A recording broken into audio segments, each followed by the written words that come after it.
Assalaamu calaykum waa idin salaamay soo dhawaada janaalkayga Queen Soomaali maanta oodkaca suubina oodkaca waa soo jarjaray digsiga dabka saaray hadda oodkiya ku shubaya waa kana markaan kaamirada damiyay kaamirada anaa duubay gacanta ku haya hadda waa kana digsiga ku soo shubay waa kana labo qaado yar yar oo cusbo aan ku daray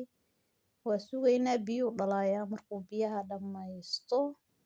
ayaa ku soo noqonaya waa kana had biyo dhalay oo ku soo noqday biyaha badan u dhalay biyo dhan ani kuma daro oodkac biyo laguma daro marka ani biyo kuma daro asaga biyaha dhalay hadda waa kana biyihii wuu dhammaystay kadib waxaa soo qaadanaa saliidda laba siyaabood aa suubin kartaa ama marka hore digsiga intaad hilib ku shubin ba saliidda shiili kartaa saliidda kulul aa ku shubay hilibka ama hilibka markay biyuhu ka dhamaadaan ba saliidda ku shuban kartaa yacni qofka suu rabo u suubsado marka ani saan aan u suubiyay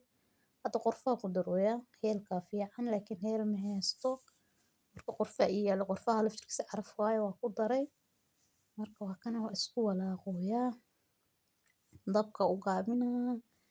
asagaa isku shiilmaya hadda waa kana dabka u gaabiyay lambar waxa u geeyay lambar 2 geeyay haddana waa ka bedel lambar